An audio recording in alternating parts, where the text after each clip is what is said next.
The Critshow contains elements of horror, fantasy violence, and adult language. Content warnings can be found in the episode description.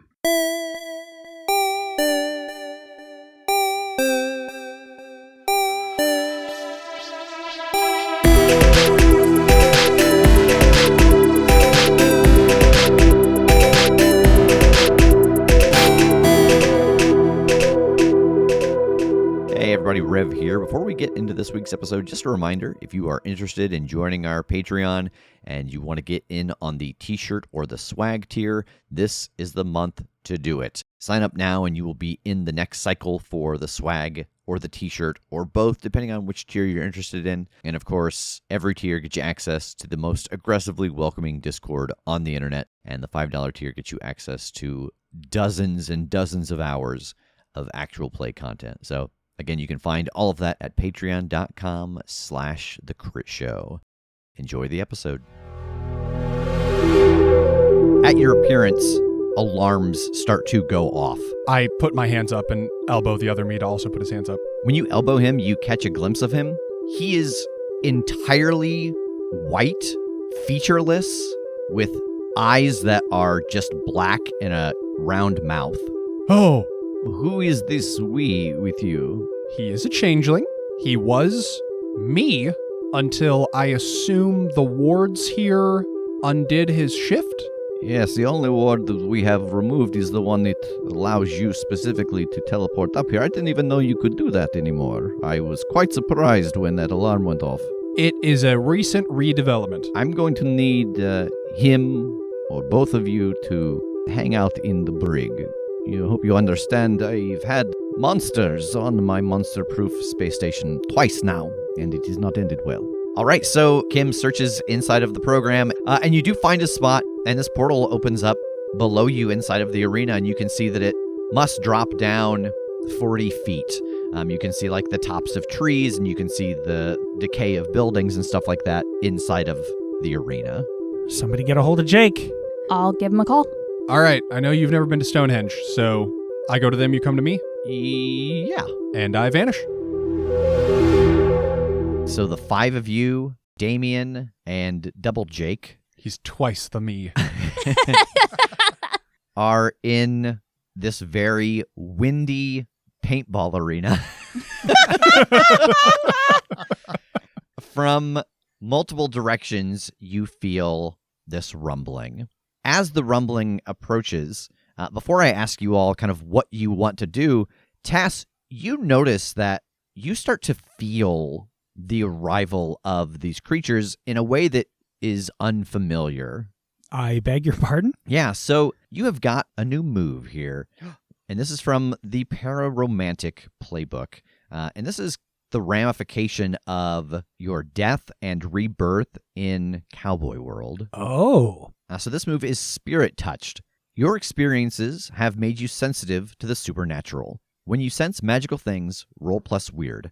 On a 10+, you can sense them fully. On a 7 to 9, choose either sense them fully, but they notice you, or you only sense impressions. Okay, so what does that mean exactly by sense them fully? Like, am I sort of sensing them in this moment because this is the first time this is happening and it is just kind of like a locator spell? Like, hey, I'm sensing a magical essence, or do I get any information about it? Or I don't think this is as useful in this moment as it would normally be. You know what these are already. I think that's what you would sense fully is like, oh, I sense a supernatural presence. What is it? Gotcha. Oh, that's cool. If it was nearby, but you already know that these are draugr, so I think that in this moment you have a very clear sense of which direction each one is and how close they are getting. That's wild. Okay. Very cool. So in this moment, what are you all doing? Should I assume that TJ has the bolas at the moment? I think that we would spread the bolas out. Okay. Like, I can't touch the silver one. Otherwise, I'm going to take damage from it, or it's Sure. going to harm me in some way. So somebody else has got to have that one. The other two, I'm okay with. So I can at least have one of them ready to go whenever it's time to go into action. Okay, well, I helped work on the silver one, so I will just say that I have that. And so it Okay. is my goal, at least initially, to focus on the blue draugr. I can take the fire one. Cool. Then I will take the acid one and have it ready to go. Yeah, I'm going to try to get some height and be able to see overhead of everything that's going on. So I'll take Damien with me up to one of the higher levels of one of these buildings. Okay. What about Kim? I have some weapons that are naturally silver. Both my collection of coins as well as my sensor, so that I feel like I would be, and I hate to say this because the rat one is my favorite, but I guess I'm destined to kill that which I love, which is the rat one. So yeah. All right. Sticking close with Kim then, since I got my 6 silver bullets left in this silver bola. Okay. So we've kind of broken up into a couple of clusters here. We've got Kim and Tass. Where are you two headed as you feel these vibrations? Would this be a moment that I could roll Spirit Touched to get a vibe of the magic coming so I know which one's which? Yes. Awesome. I'm going to try it. 7. I think I want to know specifics because I already have an idea that they know Jake's here. I think it's okay if they know that I'm here too. All right, so the sense that you get as you reach out is that Aldrixie, who is the white one who spits the maggots, is coming from the north. Callista, the black one that spits bile, is coming from the east. And Hawkins, the blue one, old rat breath himself, is coming from the south. And the wind is all moving to the west. All right, I shout it out. Aldrixie's north, Hawkins is south, Callista's east. Run north. I get some of the high ground on the north side. I'm going to run east, preparing to attack. Okay. And as I watch everyone go to their corners, I would like to roll tune in. All right. 13. All right, you get a hold 3. Who does it regard as its biggest threat? Is there a specific one you're focusing on, or? Not rat breath, because I know that one's been tracking Jake. Yeah. So I wouldn't be surprised if that was the answer, but I'm just picking one of the other ones. So I think the thoughts that you pick up are that they think this is going to be easy. Last time there was only 2 of them, not all 3 of them in the fight, and you all ran. And so I think that they are overconfident in this moment, and it does not see any of you all at the moment as the biggest threat. Their overconfidence will be their undoing, is what I think in my head. Overconfidence is a slow and insidious killer. I like all of this wisdom we're getting. Yes. What is it planning to do right now? And specifically looking for anything new from the last time, knowing that they've been like supercharged. Do they have any sort of like backup plan this time? Or is it like, we're just going to do the same old because they were such pushovers last time? So I think this specifically comes from Aldrixie. Things did not go well for them once they got home and had lost Aiden. And so they are very focused on this task and of reporting in if things don't go well. You did not see this in practice, but you can feel this power emanating from all 3 of them that if they want to, they can leave, that they have some kind of a teleport, a misty step, something that will remove them. And so Aldrixie specifically is going to report if things go poorly. Like, they feel like they did well last time, but they still lost the prize. And lastly, I'm going to go with how can I attract its attention? With the idea of wanting to keep them here as long as possible. Especially going off that information of the fact that the white one's going to bounce if things are going bad. What can I do to persuade them to stay and fight? I think specifically with that, how do I get them to not leave? It is somehow giving them the window to communicate without having to leave to do it. You know, you're not sure of the way that they relay information to Nash, but if you could make them feel like they are safe and secure enough that they have a moment to do it, then they might not run to do it. I'll open up the mental chat room with everyone here.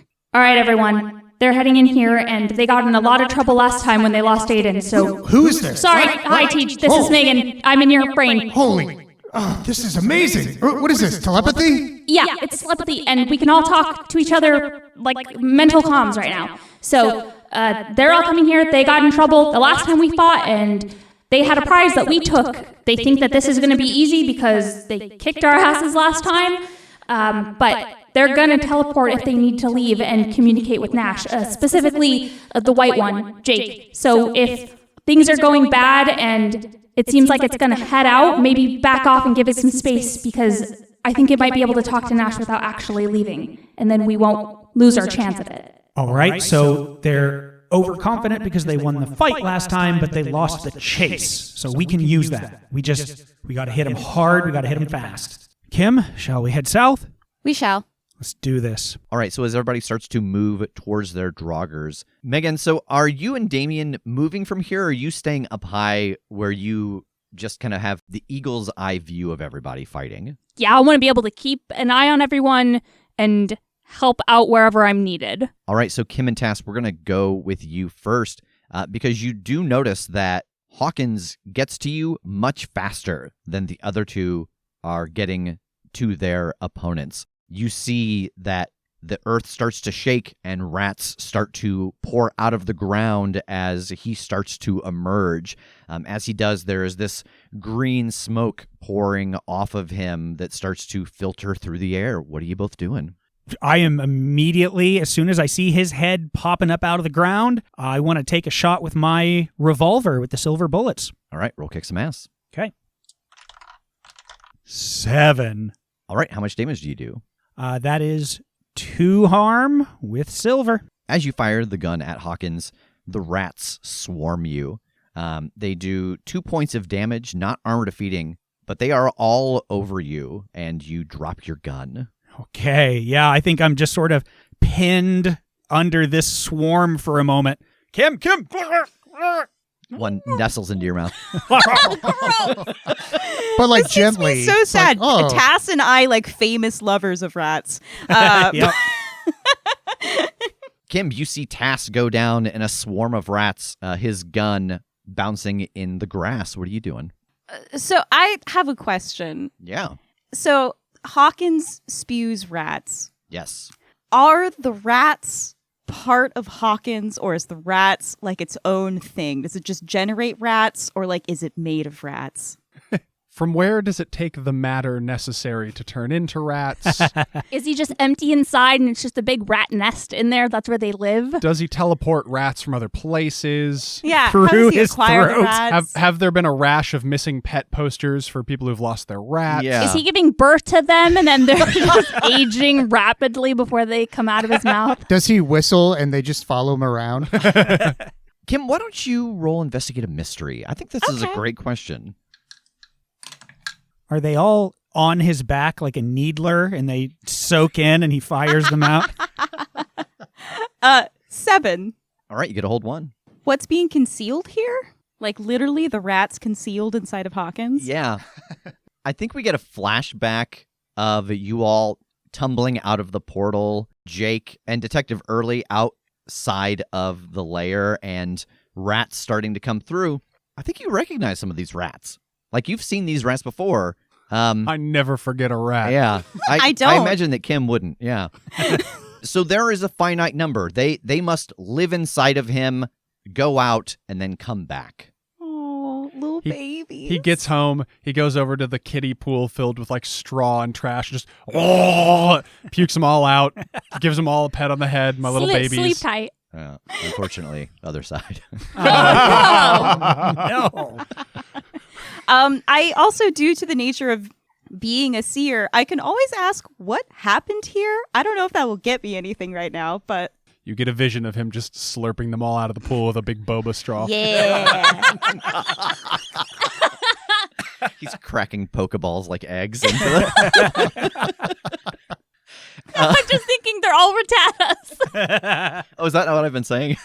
Oh, This is what happened to Ash Ketchum all Yeah. these many years.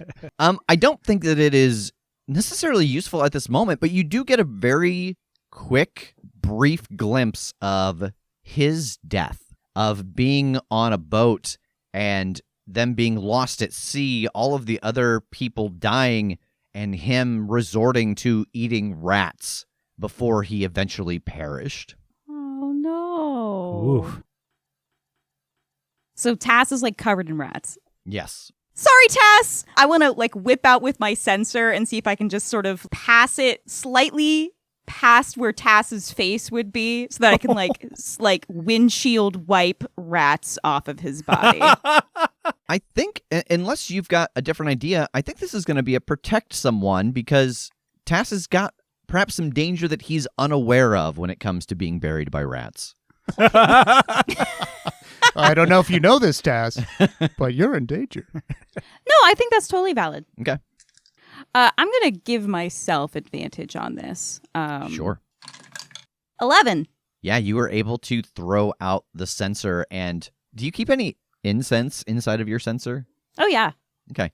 I think the smell of whatever it is also helps push these rats away. And what is your extra effect? I think it's got to be you hold the enemy back in order to give Tass that breathing room to maybe try to get his gun. And literal breathing room.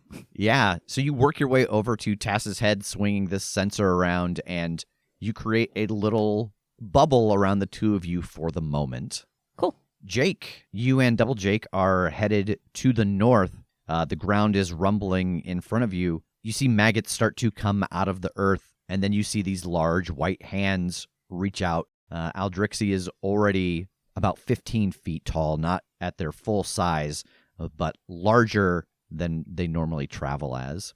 I'm going to toss that adaptable knife to other me.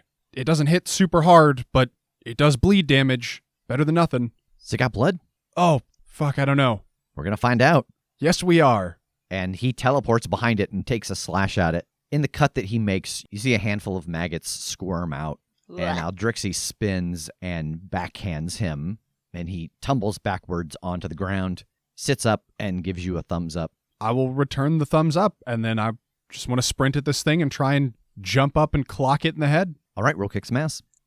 6. Can I help out? How so? I'm up high, I've got eyes on the situation, and I'm just telepathically making calls and telling Jake what to avoid. Yeah, roll help out. 10. Hell yeah. All right, so you are not exposed to any danger. Jake, you get a +1. So you were going to exchange harm with Aldrixie. How much damage are you doing now? A humble 3.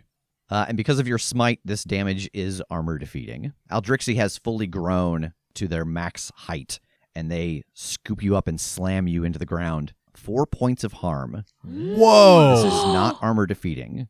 It is dangerous to get close to them. Whoa! As you hit the ground, the other Jake teleports to you, grabs a hold of you, and teleports you about 10 feet away, both of you rolling up against the trunk of a tree. Oh, yeah! I forgot how bad that was. That's big. They're big. Like you told me big. 20 feet's like someone's like, oh, something's 20 feet tall. Until you see it, you don't realize what 20 feet tall is. Yeah, it's like a house. Yeah. TJ, Mm-hmm. you are headed to the east. This necrotic-fleshed draugr comes out of the earth, and there is just bile pouring out of its mouth down its sides, and it is leaving these gross footprints as it moves towards you. What are you doing? Because I haven't seen these things before, I kind of know some things about it from what everybody's told me. Is there any way that I can attack this thing without it coming back at me? Or at least an easier way to get into its periphery or something? Yeah, from the description that you've been given, you know, they are big, they are strong, they have a projectile, they also have a cloud that they can put off. So I don't think there's any clear, like, this is how I can get around the things that they can do and get in unscathed. Because this is giving me flashbacks to that tunnel again as a dwarf, and like how bad I did with that, what was it, like a giant or something? Mm-hmm. Yeah. I'm not going to give up this time, though. I'm going at it. I'm going to go ahead and attack with my teeth. I'm going to try and hobble this thing by going after its knees. Why don't you roll act under pressure to kind of target this specific area and have a ill effect on the creature? Can I spend a hold of Jinx to give him a +1 forward on this? Yeah. What are you doing? I think just the ground that Callista's walking on gives way a bit, and she stumbles in a way that makes her knee in a good position for chomps. Okay. For chumpy jumps. Yum, yum, yum. That's a 9 then. Oh, can I also try to help out? Yeah, I think so, because Jinx is specifically triggered beforehand. You're affecting the environment, so I don't see why you wouldn't be able to do both. I think this time I'm helping out by speaking into Callista's mind. Yeah, roll help out. 10? I get in her head and I just say, oh, watch your step. All right, so TJ, that bumps you up to a 10. You are able to take a huge chunk out of Callista's calf muscle and hobble her. How much damage does your bite do? It does 3 harm and is armor defeating. Just roll a d6 for me. Tell me even or odd. Let's go odd. Go odd. 5. I don't think you do the full extent of the damage because you were trying to kind of give this hobbled effect, but she still takes a good portion of that bite damage from this. Arr, arr, arr. I'm just holding on with my teeth. Arr. Just tugging your butt backwards, trying to... I have a couple things I want to do here. I think first I say out to Jake, to me. I teleport to Megan. And I go over, I say, that was really great. You're doing a great job working by yourself, with yourself. I'm not sure, but keep it up. And I'll use a charge from my What I Like About You book to heal him for 1 point harm. Nice. Oh. So Jake, mark that point of healing.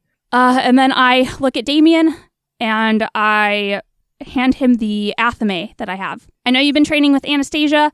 I don't know how much training you've done, but as somebody who has also trained with her, I know she knows her stuff. So get involved as much as you want, but you're going to need some help.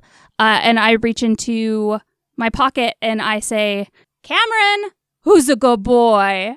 And I break the stone dog treat that Baba Yaga gave me and summon the Kurt Grimm. Hell yeah. yeah. Nice. That's Yeah. awesome. So What is any of that?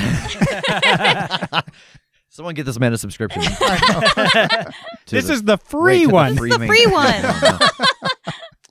When we're on dinner break, make sure to grab his phone and just add it to the podcast list. I will. Yeah. I will do that. Yes, so you break this, and there is just a dark cloud that instantly pours out of it, and standing there is the Kirkgrim, and it's wagging its tail. I go up and I give him a hug and a kiss and I say, oh, what a good boy. Do you mind jumping in the fight with us here?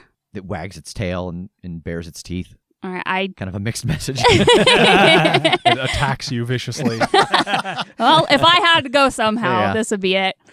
I'd look at Damien. Great, here's your ride. And I give him a kiss. Give him hell. He kisses you back and climbs on the back of the Kirkgrim and starts riding towards TJ. Back with Tass and Kim.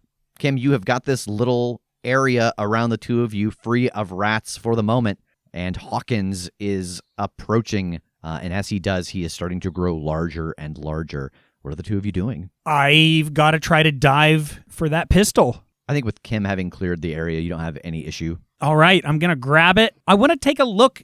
You know, I know the gun doesn't do a ton of damage, but like, did it seem like the silver worked? Like, do I feel like I've done more damage to it than the last time we fought it? Yes. All right, well, I'm going to take another shot then. All right, roll kick some ass. Damn, 9 again. Can I try to help out? Yeah, how so? I've dug through my bag of coins, and due to the nature of being a seer, I can immediately foresee which ones are made out of silver. And I'm grabbing them in my hand and just throwing them at Hawkins to provide a distraction. Yeah. Nice. Roll help out. His urchin upbringing kicks in and he starts diving for them. Exactly what I was thinking.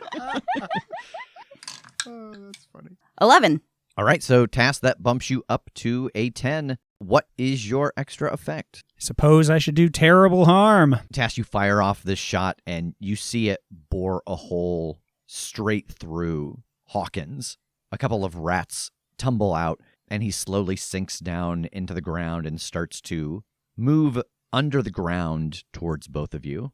Oh, I pissed him off. I want to use my silver sensor and just like a meteor hammer, just kind of like crack the whip and see if I can brain this thing in the head. Yeah, I think this is going to be a act under pressure to time this so that you are bringing the sensor down when it emerges from the ground. Cool. Ooh, that's a 6.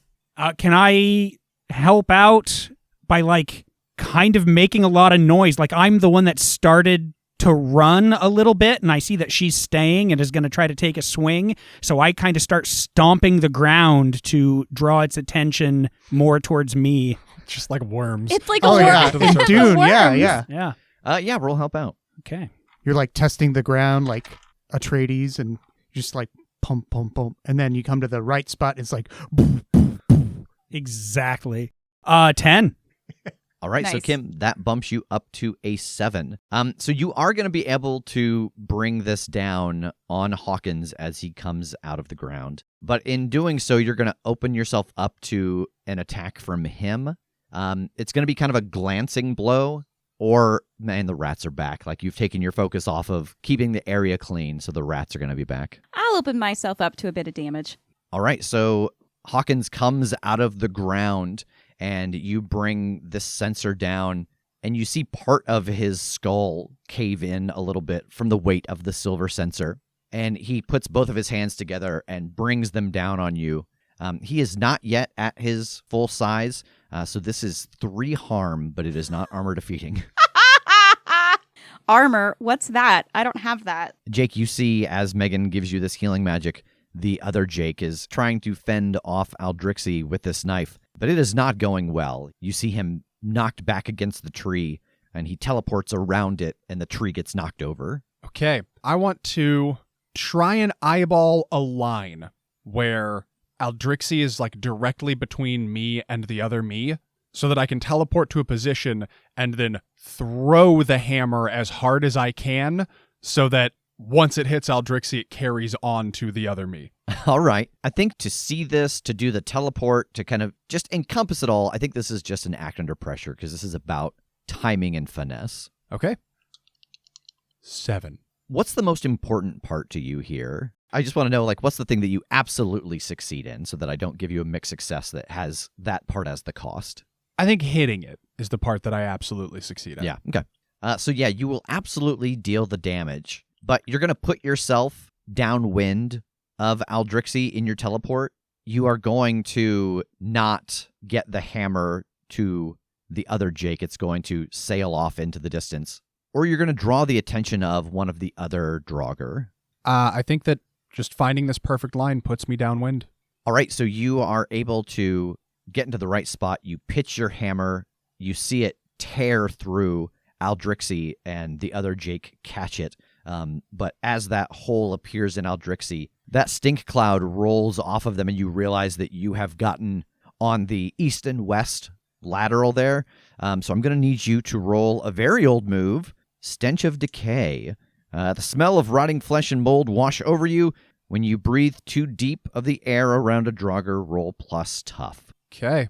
Could I give him a +1 on this roll? Yeah, how so? I want to spend my other Jinx hold. I think it has to do more with disorienting Aldrixie, so the direction that the gas is coming from is not as all-encompassing for Jake. Okay. 8. All right, so you have a -1 ongoing while you are in range of the smell, but you can re-roll the next time you encounter this smell, and you'll get a +1 to that roll. Okay. All right, so as this stink cloud rolls over Jake, back to TJ. TJ, you have just taken a chunk out of Callista's calf, hampering her movement, and as you reposition yourself, this black streak moves past the back of Callista and then wraps around beside you. And it's Damien on the back of this enormous black wolf. And he is holding a dagger in one hand, and you can see a little bit of bile dripping from it. Oh! The wolf makes that same sound. I'm going for the neck. I need a distraction. Yeah, what do you got in mind? Aha! Turned the tables on me. I see what you did there. I think Damien just wants to know what kind of distraction you want. Like, what do you want him to do? Oh, hold the legs down, if anything, or go for the arms to keep it out of reach of me while I'm trying to go for the neck. So yeah, I think what's going to happen here is that Damien climbs off the back of this Kirkgrim, and it lunges at Callista and grabs a hold of one of her wrists. So the wolf is kind of occupied now, keeping Callista in place. Nice. I'm going to climb up the back and go for the neck with the electro blaster. All right, roll kick some ass. Awesome. And because of my unholy strength, I roll with weird, which is my awesome stat. Thank goodness. That's a 7. Whew. All right, how much damage does your Electro Blaster do? It does 3 damage, and it is close, messy, and unreliable. I hate those unlimited weapons. They're the worst. It's unreliable. It's unreliable. You climb onto the back and press the Electro Blaster against the back of Callista's neck and fire it. It doesn't seem to do a whole lot to her, but being on her, this bile that is just pouring off of her body starts to burn at you, and you take 1 point of damage. Okay. And she starts to reach with the other hand, trying to get purchase on you. I want to try and flee out of there. Yeah, roll act under pressure. Cool. And because I'm fleeing out of that position, I get a +1 with my preternatural speed. Nice. Yay. God damn it, that's just a 4 then. You try to scramble out of the way of Callista's grip, but she's just too long of arm. Like, you think you are out of the way, and she still reaches you. She grabs hold of you, and in one quick motion moves you towards her rib cage, which cracks open and swings as if on hinges, and she tosses you, and you land waist deep in a pool of bile. And then the ribs slam shut, trapping you inside.